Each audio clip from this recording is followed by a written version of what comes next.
The other thing about the NP rotator is they have the lowest gallons per minute requirement for operation. Bingo. What if I can make both of these zones instead of 2 zones? I can get one to do it, and we can take 1 zone and convert it for your garden. So the sprinkler head on this side yard has to reach all the way to this one, and this one has to reach all the way over. If you don't have head-to-head coverage, you end up with dead spots right here and here. I need to add up the gallons per minute that the zone is going to require to run, and I need to make a projection. Can your plumbing system provide that much gallons per minute? I'm going to design a sprinkler system from scratch, and then I'm going to see how many gallons a minute it's going to take to make it run.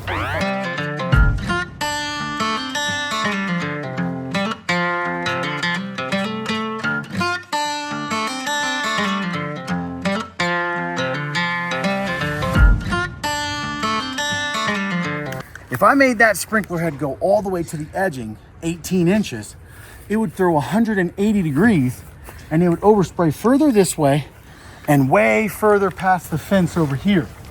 So you want to pull your sprinkler heads from the edge like this. You want to pull them in, and you reduce the radius of the throw. Now you're only overspraying the very front of it. This sprinkler head right here, I want to try to use an MP 3000, and it's going to be less than 90 degrees. Flow 0.86 gallons a minute.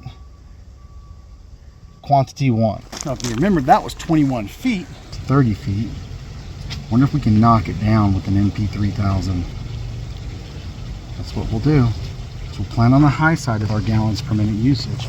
This is an MP 2000, 19 foot. 0.77, 14 feet, because they're 180s. Those are MP 1000s, 2 of those. So we got 1, 2, 3, 4, 5, 6, 7, 8, 9, 10. So what's our gallons per minute? If all these heads were on 1 zone, what's our gallons per minute? So right now we're still trying to figure out, is it even gonna work? So 0.21 times 2 is 0.42. 0.42 times 2 is 0.84.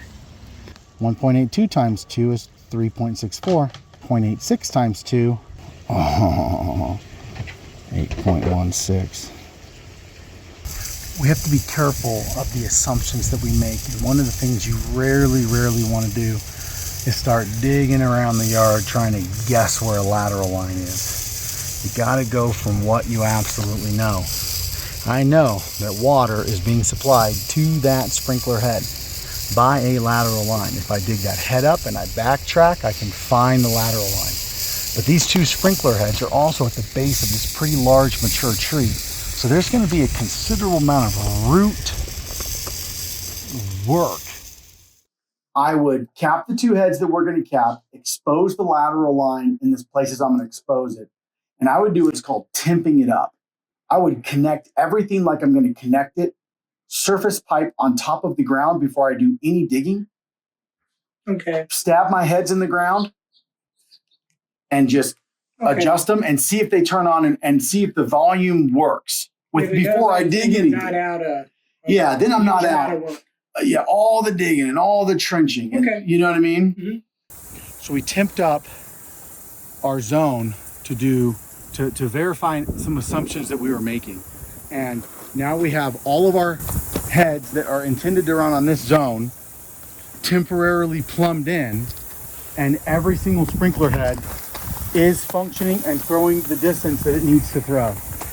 Now these heads need to be adjusted a little bit more, but what I wanted to be sure of is, were the heads going to function?